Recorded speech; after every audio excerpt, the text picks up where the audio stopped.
Bienvenidos a Vida Fértil, el podcast en el que te acompañaremos en el maravilloso viaje hacia la maternidad y paternidad. Soy Lilia Noguera y estoy emocionada de compartir contigo historias inspiradoras, consejos expertos y toda la información que necesitas para alcanzar el sueño de ser padres. Así que prepárate para sumergirte en este mundo lleno de esperanza, ciencia y amor. ¡Comencemos!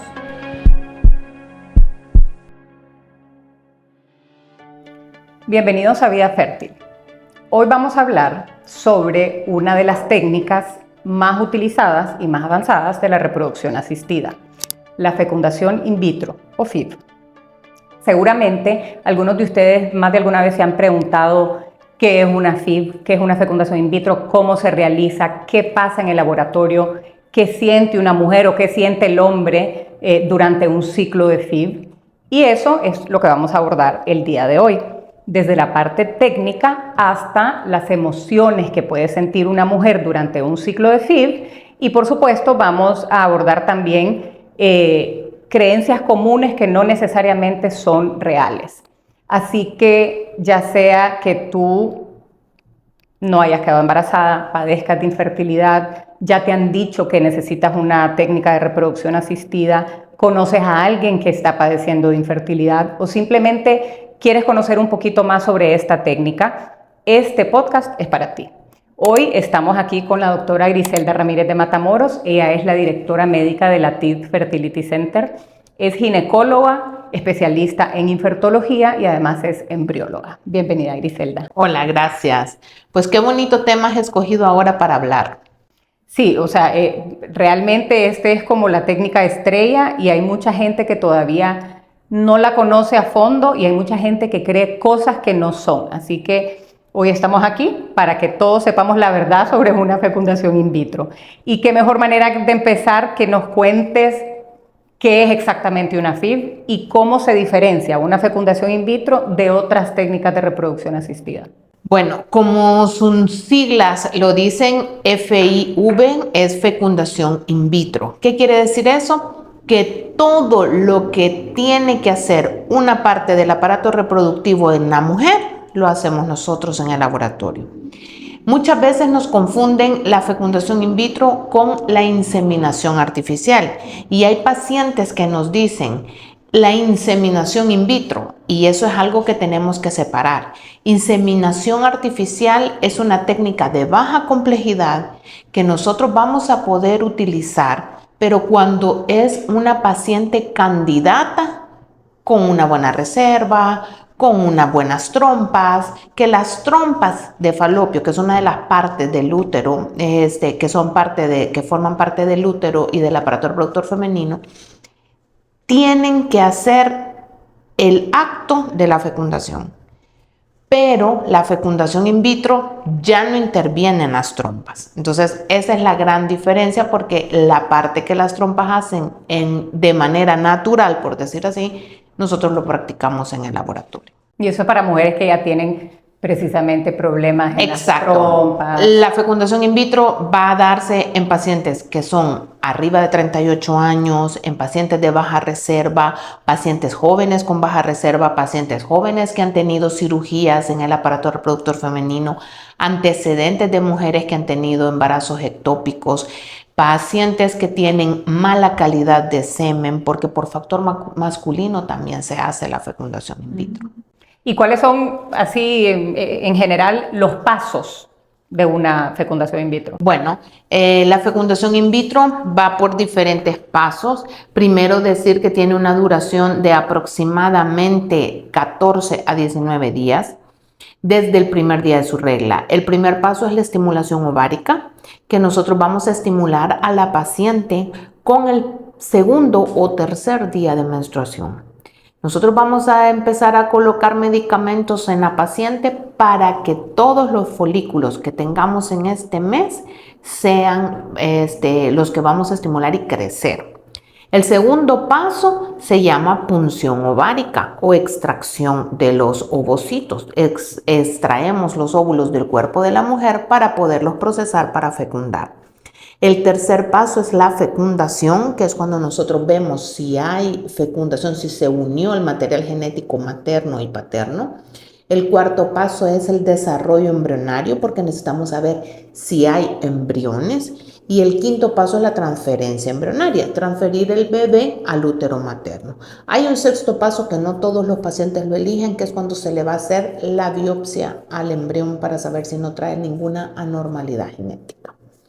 Ok, y contanos un poquito más sobre la parte de la estimulación ovárica, que yo sé que hay, habemos muchas pacientes que esa parte nos ha dado un montón de miedo porque los medicamentos te los inyectas. Entonces, contanos un poquito más cómo funciona. La estimulación ovárica es un proceso que va a empezar con un ultrasonido en su primer día de menstruación, porque nosotros necesitamos ver que los ovarios estén bien, que solo tengan los folículos que vamos a tener que reclutar, que no haya un quiste residual, que no haya un quiste hemorrágico. Tenemos que evaluar todo eso. Dependiendo de la reserva ovárica, que la vamos a medir antes con una hormona que se llama hormona antimuleriana, más el conteo de folículos antrales que vamos a tener, vamos a decidir la dosis de medicamento. Eso es individualizado. No puedo ocupar yo una dosis que voy a dar a ti por tu peso, por tu hormona antimuleriana, por tu conteo de folículos centrales, a una mujer que tiene diferentes características a las tuyas. Entonces, el medicamento se va a comenzar en el segundo, máximo en el tercer día. Se hace alrededor de la pancita, se inyecta uno subcutáneamente los medicamentos. ¿Es algo cansado para la mujer? Sí, no lo voy a negar. Estarse inyectando todos los días, a veces se inyectan en la mañana y en la noche, a veces solo en la noche, o en la noche tienen que tomar pastillas y inyectarse en la tarde. Es un proceso que lo tienen que hacer. Siempre se les entrega un protocolo donde va escrito el medicamento, a qué hora y cómo se lo van a poner. Y antes de irse de la clínica en su primera consulta, entran a una charla de aplicación de medicamento. Los medicamentos se ocupan a una dosis ajustables. No es la misma dosis desde que inician, sino que se les va haciendo una baja o se mantiene la dosis dependiendo de la paciente. Y la paciente tiene que entender, yo sé que es cansado, pueden tener sintomatología que no les va a gustar. ¿Cómo cuáles? ¿Cuáles síntomas? Hay pacientes que les va a dar dolor de cabeza, hay pacientes que les puede dar diarrea la primera dosis de medicamento, pacientes que se van a sentir sopladas, como que, ay, yo no me cabe nada, me lleno rápido. O como que te va a venir la regla. Otros van a tener dolores pélvicos, muchas van a tener ¿Cambios de humor? Eso todas. Eso todas, porque algo que me gusta darles a entender a las pacientes es que es el mismo medicamento que tu cerebro produce, ¿ve? Entonces, nosotros lo utilizamos para que haya mucha más dosis de lo que tu cerebro produce, para que todos los folículos puedan crecer al mismo tiempo. Otra cosa que sí les da a las pacientes y ellas sí sienten es náuseas y muy pocas, muy rara paciente, y sí está descrito, puede darle a veces alteración en su visión. Ya hemos tenido pacientes, pero sí puede suceder. Ok, ¿cuánto dura la estimulación? La estimulación aproximadamente de 12 a 14 días, pero tienen que entender las pacientes que al sexto día o séptimo día van a comenzar a hacer un ultrasonido. Cada 2 días van a tener que ir a la clínica a hacerse ultrasonidos y a lo mejor, además de estarte pinchando y la molestia de estarse pinchando uno, es la molestia que cada vez que vas al ultrasonido te tienes que hacer un análisis de sangre. Entonces te van a sacar sangre. Porque nosotros necesitamos saber si el medicamento va actuando bien y la dosis de las hormonas van bien, para saber si no vamos a sobrecargar a tu ovario, ¿verdad? Entonces esa es una de las cosas que sí puede ser engorrosa. Sí, claro, pero bueno, si no es como ir, o sea, es para saber exactamente el efecto que está teniendo en tu organismo todo este medicamento. Exactamente. Ok, entonces terminamos, ¿cuántos días dijiste? 13. De 12 a 14 días. De 12 a 14 días, sí. 13, 12, 13, 14. Terminamos la estimulación, digamos que todo va bien, viene la punción, la extracción de los óvulos. ¿Cómo se realiza la punción? Sí hay que entender, y las pacientes a veces piensan que me dejaron la última inyección hace 2 días y ya no puse medicamento, me voy a ovular. No, Ocupamos algo que sí, ocupamos diferentes medicamentos. Medicamento para estimular al ovario, medicamento para evitar que se ovule y medicamento para una final maduración. Esos son los medicamentos que nosotros usamos. El medicamento de la final maduración sí lo ponemos 2 días antes, específicamente son 36 horas que podemos poner y es para darle que ese tiempo se dé la última maduración y poder ir a la punción. La punción es un proceso que tarda alrededor de 20-30 minutos. Se hace en el quirófano bajo sedación. Solo he leído que en China sí las hacen sin sedación. Eso debe doler. Pero, exactamente. Es un proceso que sí lo hacemos bajo sedación porque es vía vaginal que nosotros introducimos una guía de aguja para poder ir a extraer todos los folículos. Se extrae todo el líquido folicular. Este líquido folicular pasa por una conexión que llega a unos tubos que pasan al laboratorio para ir buscando los folículos. La punción ovárica se hace por la ginecóloga experta en reproducción asistida y se hace simultáneamente con el laboratorio. Al mismo tiempo que estamos extrayendo los óvulos, a ese mismo tiempo estamos teniendo al embriólogo buscando los óvulos. Por eso se necesita siempre que el laboratorio de reproducción esté contiguo al quirófano. El proceso dura alrededor de máximo 30 minutos. Cuando son bastantes óvulos, cuando son pocos, pues entonces se hace ¿qué? En 10 minutos, 15. La paciente no va a sentir molestia durante el proceso porque ella está sedada. Pero sí puedes tener molestia después de la punción. No que va a doler y que va, pero sí se siente una leve dolor como que va a venir la menstruación. Hay pacientes que se inflaman del intestino y hay que darles medicamentos, pero para eso después de la punción siempre se dan unas indicaciones.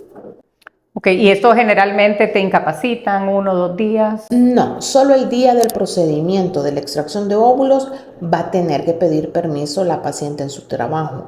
Al día siguiente ella puede retomar sus actividades. Vida normal. Vida normal, sin hacer ejercicio. Eso sí, sin hacer ejercicio o movimientos bruscos, porque acuérdense que cuando estamos estimulando los ovarios crecen. Entonces, no pueden hacer ni fuerzas, ni movimientos bruscos, ni ejercicio intenso, porque puede darse vuelta un ovario en algún movimiento. ¿Verdad? Que hay que permitir que el ovario exacto, que vaya disminuyendo de tamaño, que eso lo hace alrededor de 15 días. Ya cuando viene la menstruación, sus ovarios ya están del tamaño que tienen que ser. Bueno, entonces ahora pasemos a la parte del trabajo en el laboratorio. Extraemos los óvulos. ¿Cómo sabemos cuáles sirven, cuáles no sirven? ¿Cómo clasificamos los óvulos? ¿Y cómo seleccionamos cuáles son los que vamos a fecundar? Ok, bueno, como te decía que es continuo mientras se está haciendo la extracción, la punción, en el laboratorio vamos extrayendo del líquido folicular todos los óvulos que se van encontrando. Los óvulos vienen como envueltos en una capa de células. Estas células se llaman células de la granulosa. Y podemos nosotros ver cómo son los óvulos como teniendo una mirada panorámica, porque las células de la granulosa van a tener características en aquellos que son óvulos maduros y en aquellos que no lo son. Después de la punción, los óvulos pasan 2 a 3 horas en descanso. Cuando nosotros hacemos ese descanso, lo que hacemos es preparar unas placas que se llaman placas de decumulación, que es con una solución que se llama hialuronidasa, que lo que nos va a permitir es que esa capa de células de granulosa que tiene el óvulo se disuelvan para que nos quede el óvulo íntegro y limpio para saber si es un óvulo maduro. Ni una paciente va a traer todos sus óvulos maduros. Siempre vamos a tener diferentes tipos. Están los óvulos muy inmaduros que se llaman vesículas germinales, el óvulo inmaduro que no está listo para fecundar que se llama óvulo de metafase 1 y el óvulo maduro que sí es el que vamos a utilizar para fecundar que se llama metafase 2. De estas características vamos a tener siempre en todas las pacientes y después de este proceso de decumulación vamos a saber cuántos óvulos maduros tiene la paciente. O sea que si yo durante el proceso de estimulación ovárica vengo con, me lo invento, 20 folículos, esto no quiere decir que yo voy a tener 20 óvulos que son capaces de fecundar. Exactamente. Y tampoco quiere decir que vas a traer 20 óvulos. De ningún tipo, habrán folículos vacíos. Exactamente. Entonces, nosotros hacemos por ultrasonido, y eso sí se lo decimos a los pacientes, nunca vamos a ver un óvulo. La paciente a veces se molesta, porque a veces han venido de donde dicen los ginecólogos, ve, estás ovulando. El óvulo jamás lo vamos a ver. Nosotros podemos ver que crece un folículo, pero hasta que no lo sacamos en un in vitro, no vamos a saber si es o no es que trae óvulo y si ese óvulo es o no maduro. ¿Y pudiera ser que no hay óvulos? Sí, existe un síndrome que se llama el síndrome de folículo vacío, que se da en algunas pacientes. Nosotros ya hemos tenido pacientes acá que crecen los folículos y a la hora de aspirar no aparece ninguno. Así que todas esas cosas se les explican porque tienen que entender. A veces dicen, puchica, pero ¿para qué quieren 20 óvulos? Es que no van a venirme los 20 óvulos, sino que vamos a ver cuántos rescatamos y de esos ya vamos a ir más adelante cuando tú tengas dudas, cuántos van a ser embrión. Ok, y en la parte de la muestra del hombre, generalmente dicen que la muestra del hombre se prepara para hacer una fecundación. ¿Qué significa preparar la muestra? Vale. Cuando hemos terminado la punción, si hay ovocitos, si hay óvulos, bueno, en este caso voy a decir ovocito, en el laboratorio les decimos ovocitos, pero para la gente óvulo. Si hay óvulos, vamos a pedir la muestra del esposo. La muestra del esposo de semen se da por masturbación. ¿Por qué la tenemos que preparar? Porque nosotros tenemos que agarrar a los espermatozoides, quitar el líquido seminal. Pero de estos espermatozoides nosotros tenemos que limpiar esa muestra. ¿Cómo lo hacemos? A través de medios de cultivo. Y estos medios de cultivo permiten quitar a los espermatozoides que vienen muertos, a los que no se mueven, a los espermatozoides que vienen con 2 cabezas, con 3 colas, sin cabeza. Entonces, ¿qué significa? O sea, un espermatozoide con 3 cabezas, ¿qué es? Es anormal, y quiero decir una cosa porque siempre piensan que si tienen muchas formas anormales vamos a tener un niño anormal. No, el espermatozoide anormal no me fecunda. O sea, un espermatozoide con 3 cabezas no puede entrar al óvulo, un espermatozoide con 3 colas tampoco. Entonces, tenemos que quitar como toda esa basura, por decir así. Entonces, nosotros lo hacemos a través de medios de cultivo. Ese proceso dura 2 horas. Entonces, nosotros pedimos la muestra y cuando les decimos, vaya a darnos la muestra, vamos a preparar la muestra, es eso, limpiar esta muestra y quedarnos con los mejores espermatozoides. Y luego, ¿cómo seleccionamos el que va a fecundar al óvulo? Ahí hay 2 técnicas. Nosotros podemos hacer una fecundación in vitro con técnica convencional, que nosotros lo que vamos a hacer es preparar al óvulo sin quitarle las células de la granulosa, y vamos a preparar la muestra de semen para que solo nos queden los mejores y los vamos a juntar. Ahí nosotros no vamos a intervenir en la fecundación. O sea, se ponen en el mismo platito y ahí se dejan a que la naturaleza siga. Exacto, se dejan 17 horas para ver si fecundan o no fecundan de manera natural. Me imagino que para esto se tienen que cumplir ciertos requisitos, o sea, tiene que ser una buena muestra. Y tenemos que tener la mayor cantidad de óvulos bonitos, maduros, para poder decir que podemos hacer esta técnica. No es para todos los pacientes.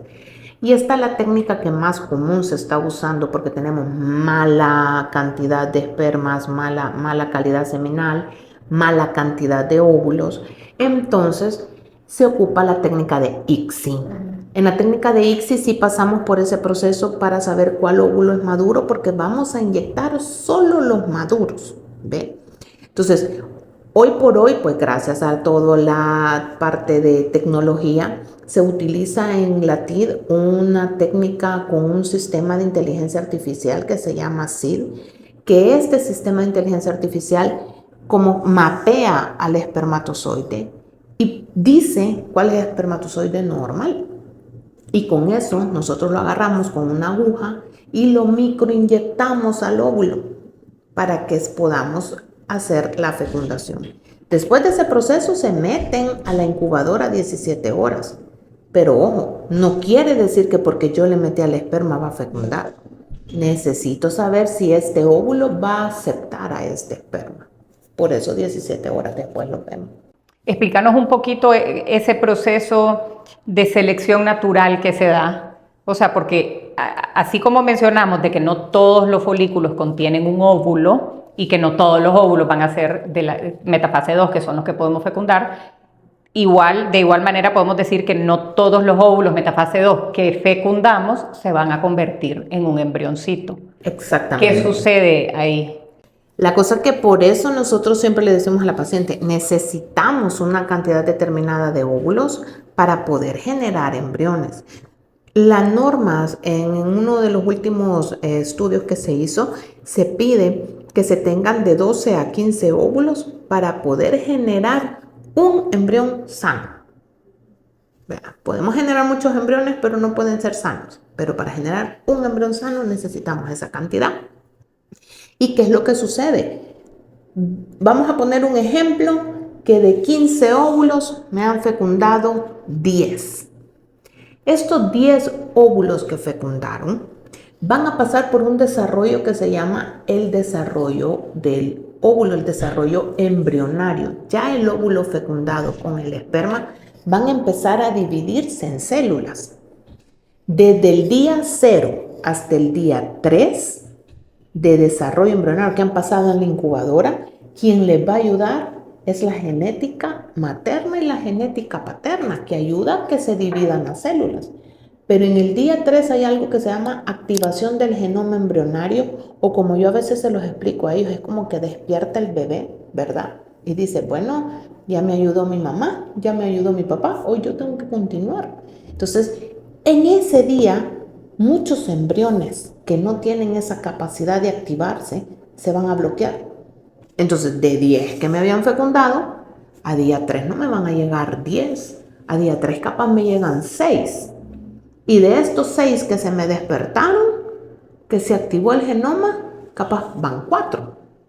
De estos 4, hasta el día 5, que necesito tener un embrión que se llama etapa de blastocisto, donde ya el embrión dijo, bueno, esta célula va a ser embrión, esta célula va a ser placenta.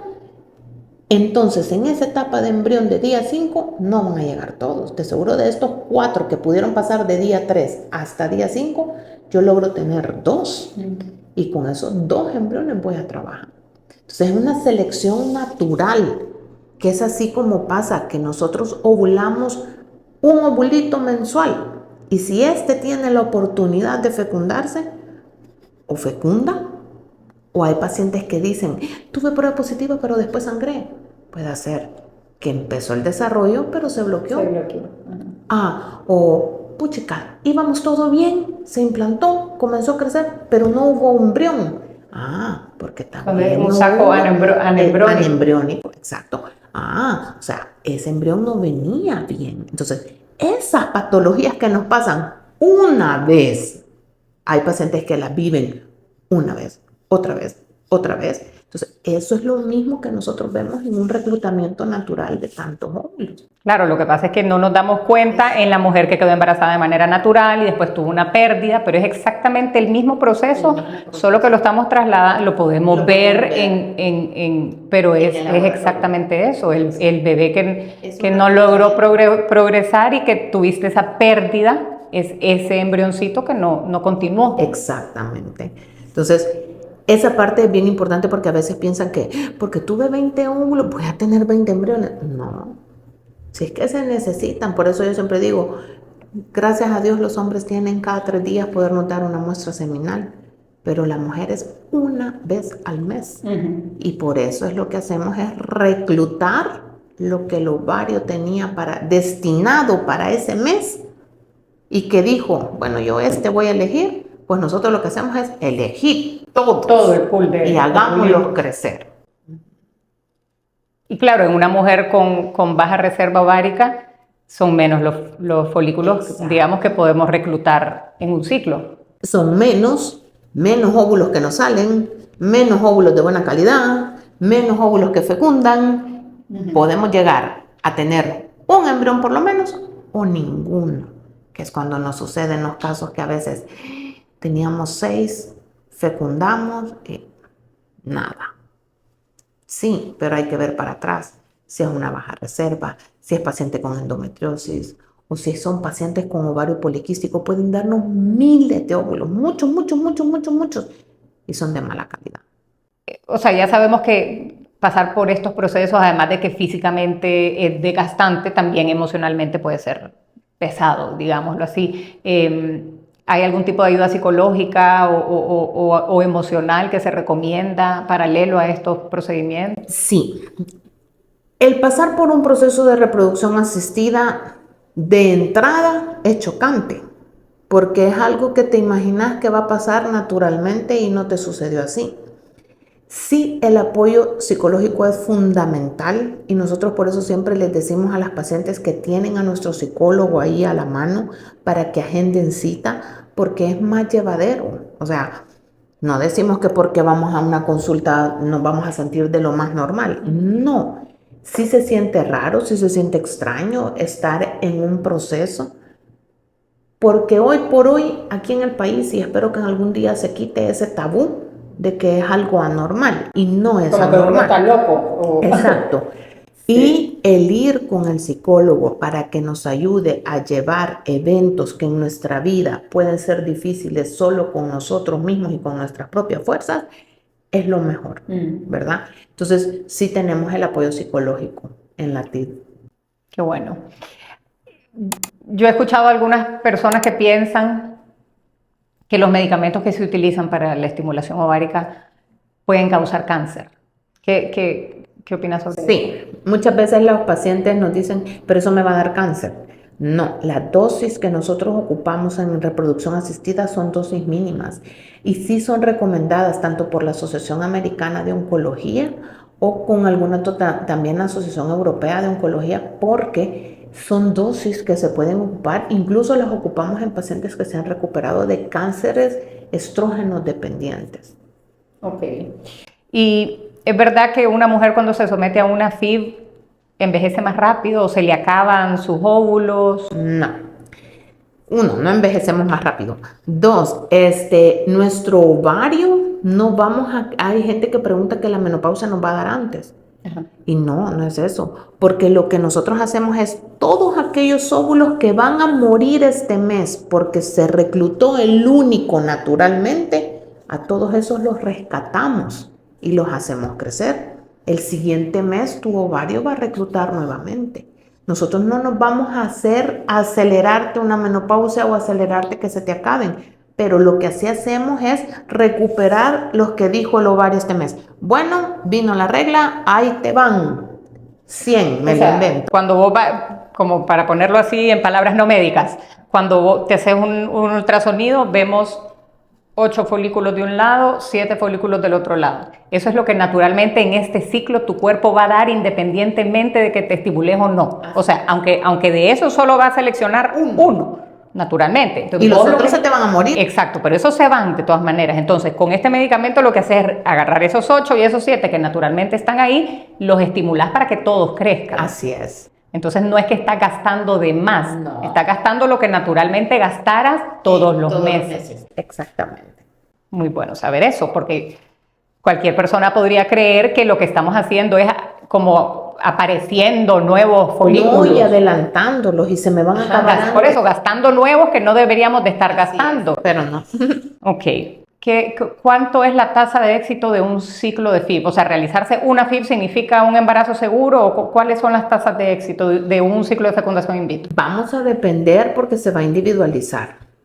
O sea, no es lo mismo una mujer de 38 años con una baja reserva, no va a tener las mismas expectativas que una mujer de 29 años con una muy buena reserva ovárica. Entonces, yo no pudiera decirte tasas porque podemos ir desde una tasa de un 20-30% hasta una tasa de un 80% en una chica joven que no tenga problemas en cuanto a calidad ovocitaria. O sea, eso es directamente relacionado a la condición de la paciente. De la paciente y de su pareja, me imagino. Así es. Ok. La vitrificación, la congelación de los embriones, ¿qué impacto puede tener congelar un embrioncito en la calidad de un embrión? Hay estudios que nos dicen, y realmente nosotros lo vemos en la TID, que la transferencia de un embrión desvitrificado tiene mejor tasa de implantación que haciéndolo al fresco. ¿Por qué? Porque no tenemos invadido hormonalmente el cuerpo.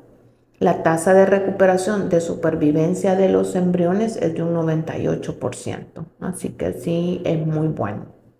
Sí. ¿Qué consejo le darías a aquellas mujeres que necesitan de reproducción asistida, que necesitan de una fecundación in vitro y que aún no toman la decisión, que aún sienten miedo, nervio por realizárselo? ¿Qué les dirías? Yo siempre les digo, documentense, lean, pero lean bien, no me vayan a leer paquines así de Google, vean. No, escuchen este podcast. No, la verdad es que no tengan miedo a dar el paso.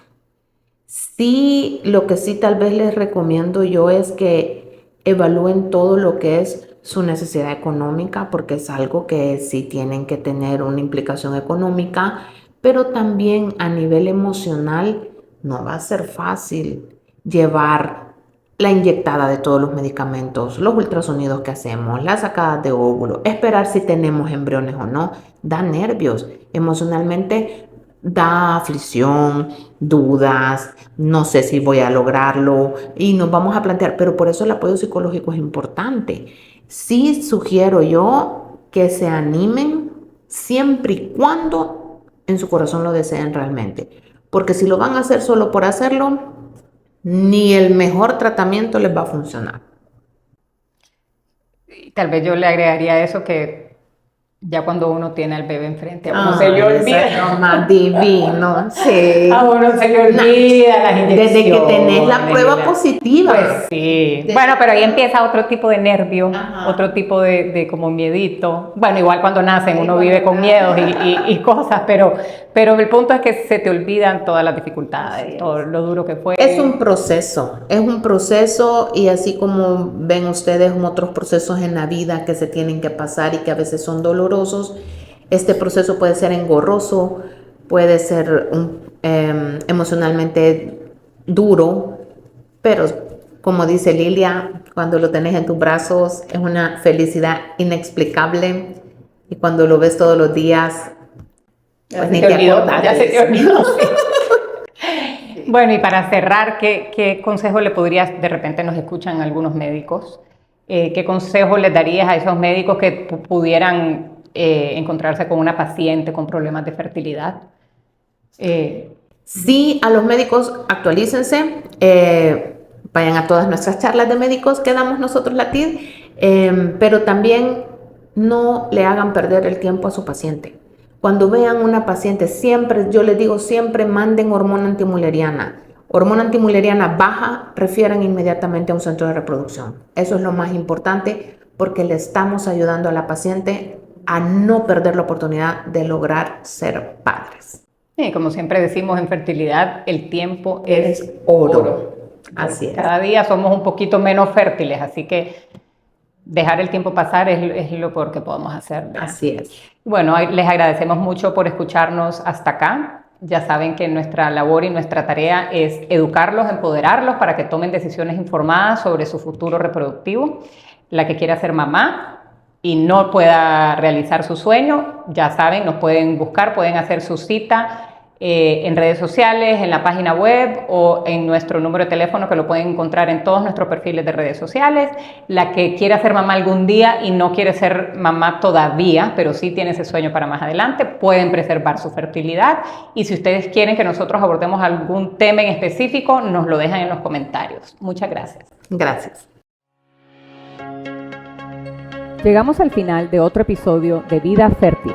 Mantengan viva la ilusión y nunca olviden que, con amor y perseverancia, su sueño de convertirse en padres pueden ser una realidad.